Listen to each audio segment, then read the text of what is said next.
Hello everyone, मेरा नाम है आशीष और आपका स्वागत है मेरे चैनल एग्ज़ाम इंट्रो में। आज हम बात करेंगे डीआरडीओ एमटीएस का जो एग्ज़ाम था, जो अभी तक नहीं हुआ है, वो कब होगा, अगर होता है तो उसका कट ऑफ क्या जा सकता है, क्या रह सकता है। ये मेरे पास्ट एक्सपीरियंसेस के हिसाब से है।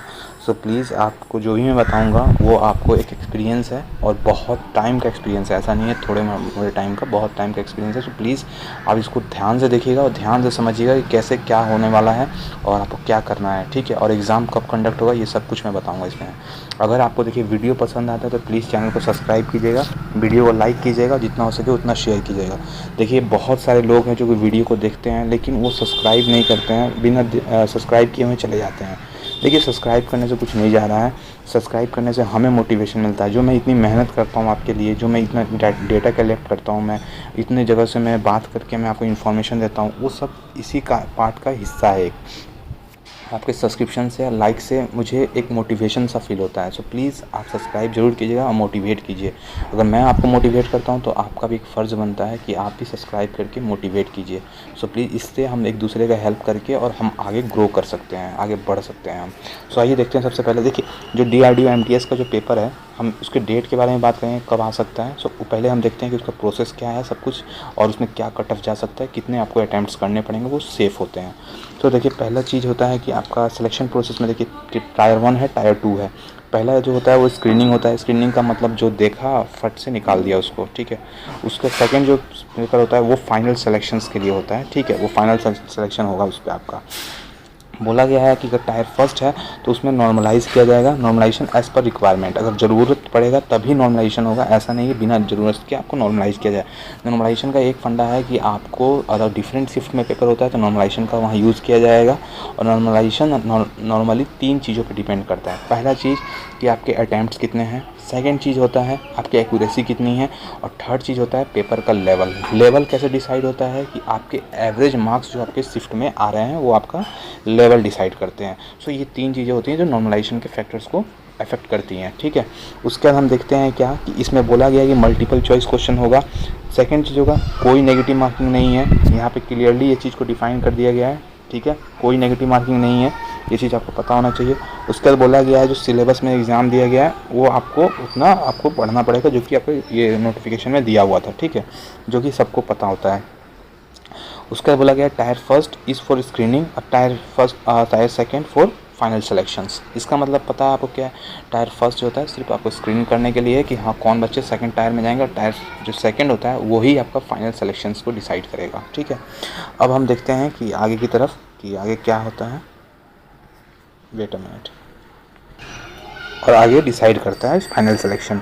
उसके बाद हम देखते हैं क्या कि देखिए इसमें जो दिया हुआ है पहला सीवीटी और सेकंड सीवीटी कैसे होगा। जो पहला जो सीवीटी यहाँ पे बोला गया है तो देखिए फर्स्ट सीवीटी में स्क्रीनिंग है जिसमें कि जनरल इंटेलिजेंस रीजनिंग बोला गया है, अवेयरनेस बोला गया, जनरल अवेयरनेस। उसके बाद आपका बोला गया न्यूमेरिकल एबिलिटी जो कि मैथ है। बिल्कुल बैंकिंग का पैटर्न है, ये आपको पता होना चाहिए, जिसमें कि आपका एसएससी का जो एग्ज़ाम होता है एमटीएस का वो बिल्कुल अलग है, इसका जो पैटर्न है बिल्कुल अलग है, ठीक है। वहाँ पे इंग्लिश भी होता है, यहाँ पे इंग्लिश नहीं लिया गया है, ठीक है। और बैंकिंग में ये होता है कि वहाँ इंग्लिश होता है, ठीक है, जनरल अवेयरनेस की जगह पे, ठीक है। तो ये आपको क्लियर होना चाहिए। 35 क्वेश्चंस आपके रीजनिंग है, 30 क्वेश्चंस जनरल अवेयरनेस और 35 क्वेश्चंस आपकी न्यूमेरिकल एबिलिटीज़। टोटल जो होता है जो आपका बैंकिंग में 60 मिनट होता है, और यहाँ पे होता है वो 90 मिनट्स के आसपास होता है, यानी 1.5 घंटे के आसपास होता है। और जो पहला भी सीवीटी और सेकंड सीवीटी दोनों जो होता है 90 मिनट्स का होता है। सेकंड सीवीटी में आता है जनरल साइंस, मैथ और इंग्लिश, ठीक है। इंग्लिश जो वहाँ छूटा रहता है और साइंस जो भी छूटा रहता है और मैथ जो ऑलरेडी रखा होता है पहले पेपर में वो वहाँ पे आ जाता है। तो यहाँ पे आपके जो क्वेश्चंस होते हैं टोटल 100 क्वेश्चंस होते हैं और 90 मिनट का टाइम होता है, ठीक है। ये चीज़ें आपको पता होना चाहिए। उसके बाद बोला गया है कि जनरल के लिए 40% नंबर लाना ज़रूरी है, और ओबीसी के लिए भी, और जो SC ST हैं उनके लिए 35% मार्क्स लाना ज़रूरी है, ये चीज़ बोला गया है। उसके बाद बोला गया जब सब कुछ हो जाएगा इसके बाद डॉक्यूमेंट वेरिफिकेशन होगा, और डॉक्यूमेंट वेरिफिकेशन में आपको जो चीज़ें मांगी जाएगी वो आपको वहाँ प्रोवाइड करनी पड़ेंगी जो कि आपने वहाँ पे भरा था फॉर्म में। तो देखिए फॉर्म का एक कॉपी ज़रूर रखा कीजिए, वहाँ पे आपने क्या डाला है, कब डाला है, कैसे क्या क्या किया है वो आपको पता होना चाहिए, वरना DB में बहुत प्रॉब्लम होती है। थोड़ी थोड़ी चीज़ों के लिए वो दोबारा भेज देते हैं। 15 दिन के बाद 15 दिन के अंदर आप वो चीज़ लेके आइए, तब जाके आपका DB फाइनल होगा। सो प्लीज़ उसका एक कॉपी ज़रूर रखा कीजिए, जेरॉक्स कॉपी, ठीक है। अब हम बात करते हैं CBT के लिए। अब CBT कब हो सकता है? पहला CBT की बात करें तो देखिए, अभी पहला CBT के बारे में पता चल रहा है कि जो भी अगस्त के आसपास है, अगस्त या सितंबर, इसके आसपास आपका CBT फर्स्ट कंडक्ट किया जा सकता है। मतलब मैं श्योर नहीं हूँ, मतलब ये चीज़ पता चल रहा है कि फर्स्ट CBT। और एक और चीज़, जो आपका नोटिस है फर्स्ट CBT का, वो लगभग 1.5 और 1 मंथ पहले आपका इशू किया जाएगा। ये चीज़ आपको क्लियर रहना चाहिए।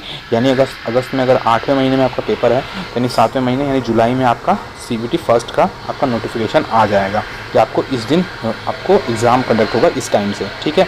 तो ये चीज़ें आपको क्लियर होनी चाहिए। उसके बाद जो CBT 2 की हम बात करें तो CBT 2 का इसका जो रिज़ल्ट है, अगर हम इसका पहले आंसर की बात करते हैं, आंसर की जो है आपका एग्ज़ाम होने के कम से कम 1.5 महीने या 2 महीने लग जाएंगे आपको, उसके बाद ही आएगा। ये आप क्लियर रखिएगा इस चीज़ को। आंसर की अगर 1.5-2 महीने इसलिए मैं बता रहा हूँ कि ह्यूज नंबर में अगर वहाँ पे कैंडिडेट हैं तो वहाँ पे आपका आंसर की भी बहुत ज़्यादा टाइम लग जाएगा आने में, ठीक है।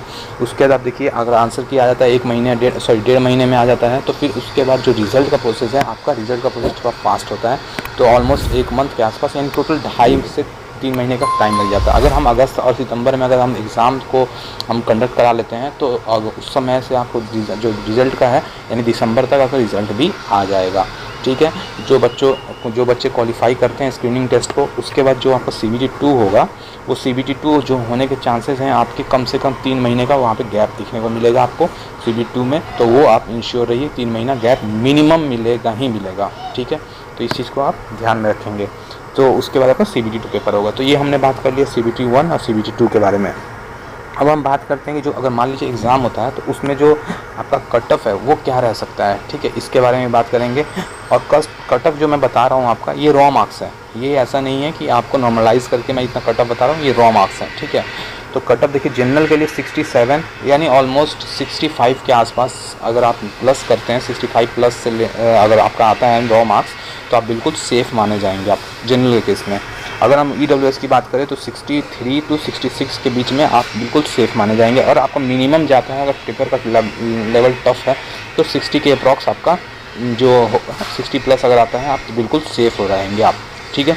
अगर आपका इजी होता है पेपर तो 66 के आसपास होगा, वो आपका एकदम बिल्कुल सही होगा और वहाँ से आपको सिलेक्शन के चांसेस ज़्यादा बढ़ जाएंगे, ठीक है। अगर हम OBC की बात करें तो आपका 64 to 68 के बीच में रहेगा, ठीक है।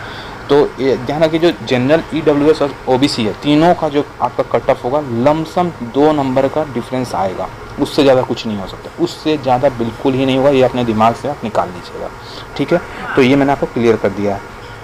अगर हम SC की बात करें तो SC के देखिए 57 to आपका 61 के बीच है, यानी ऑलमोस्ट आपके अगर 56 भी आते हैं तो आप वहाँ पे सेफ़ रहेंगे। अगर आपका पेपर थोड़ा टफ होता है तो 55 और 56 आते हैं तो, ठीक है, आप बिल्कुल सेफ़ रहेंगे। मैं ये सेफ़ स्कोर की बात कर रहा हूँ, मैं ये नहीं बात कर रहा हूँ कि भैया आपके मतलब आपके नहीं होंगे या होंगे, ये बिल्कुल सेफ़, मतलब आपको वहाँ पे हो जाना ही है, ठीक है। सो मैं उसकी बात कर रहा हूँ। उसके बाद अगर हम बात करते हैं ST की तो 50 to 55 के बीच में, 50 के आसपास अगर आ जाता है, पेपर थोड़ा टफ होता है और पेपर इजी होता है तो 55 तक अगर आता है, 55 तक, तो बिल्कुल आप सेफ़ हैं, ठीक है।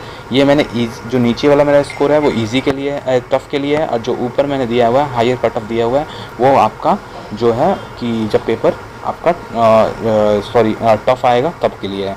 जो नीचे वाला है इजी के लिए, जो नीचे वाला मेरा है 60, जैसे मान लीजिए कि इसमें मैंने 63 दिया हुआ है, तो 63 जो है वो आपका है कि जब पेपर टफ़ आएगा तब के लिए, और 66 जो है पेपर ईजी आएगा तब के लिए है, ठीक है। तो ये मैंने दोनों कंडीशन आपको बता दी है, तो ये चीज़ें आपको पता होनी चाहिए। उसके बाद अगर हम बात करें रिज़ल्ट की, तो मैंने रिज़ल्ट डेट आपको पहले ही बता चुका हूँ कि CBT फर्स्ट का रिज़ल्ट आपका दिसंबर के आसपास, ये अगर होता है अगस्त से सितंबर में पेपर, दिसंबर के आसपास जो रिज़ल्ट है आपको नवंबर के लास्ट वीक या दिसंबर में आ सकता है, ठीक है। ये मैंने आपको क्लियर कर दिया है। तो मैंने आई होप कि मैंने सब डाउट क्लियर कर दिए हैं। बहुत सारे बच्चों के ये सब क्वेश्चन थे। प्लीज़ अगर आपको वीडियो पसंद आता है, वीडियो में ऐसा लगता है कि हाँ आपको इन्फॉर्मेटिव लगा है, तो प्लीज़ सब्सक्राइब जरूर कीजिएगा। प्लीज़ देख के ऐसे मत जाया कीजिए, इससे क्या होता है मैं भी डीमोटिवेट फील करता हूँ। बहुत सारे बच्चे हैं कि जो कि सब्सक्राइब भी किया है उन्होंने हमारे चैनल को और हमारे साथ जुड़े भी हैं, और बहुत सारे ऐसे हैं कि जिन्होंने अभी सब्सक्राइब नहीं किया, बस वो देख के चले जाते हैं। सो जो भी मेहनत है उसको रिकॉग्नाइज़ कीजिए प्लीज़, और आप उससे जो भी यूज़ है, जो भी चीज़ें आपको मिल रही हैं, आप उसको गेन कीजिए और हमें भी थोड़ा हेल्प कीजिए, मोटिवेट कीजिए। हमें चैनल को सब्सक्राइब जरूर कीजिएगा, वीडियो को लाइक कीजिए, और अगर नहीं पसंद आता तो डिसलाइक कीजिए, वो भी आपका हक है। लेकिन डिसलाइक क्यों किया है वो प्लीज़ कमेंट सेक्शन में ज़रूर बताइएगा। इससे क्या होता है कि दूसरे को सुधारने का मौका मिलता है। ठीक है, गलती तो सब करते हैं अपनी ज़िंदगी में, लेकिन जो गलती सुधारता है वही आगे जो बढ़ के वो हीरो बनता है एक टाइम पे। तो प्लीज़ आप भी अपनी गलती को सुधारें, कहीं अपनी लाइफ में अगर गलती करते हैं, कहीं एग्ज़ाम में गलती करते हैं, और हमें भी ऐसा मौका दे कि हम भी अपनी गलती को सुधार सकें। सो आई होप कि आपको वीडियो पसंद आया होगा। मिलते हैं नेक्स्ट वीडियो में। आज के इतना ही। Thank you, have a nice day. और प्लीज़ मास्क ज़रूर पहनिएगा, आप बाहर जाइए तब भी मास्क ज़रूर पहनिएगा। दूसरे को भी बताइएगा, जो मास्क नहीं पहना हुआ है उसको भी बोलिएगा कि प्लीज़ मास्क आप पहनिए, क्योंकि इससे क्या होता है हम एक दूसरे का ख्याल रखेंगे तभी जाके सोसाइटी अच्छी होगी। सो प्लीज़ आप इस बात को समझिएगा। आज के लिए इतना ही। Thank you, have a nice day.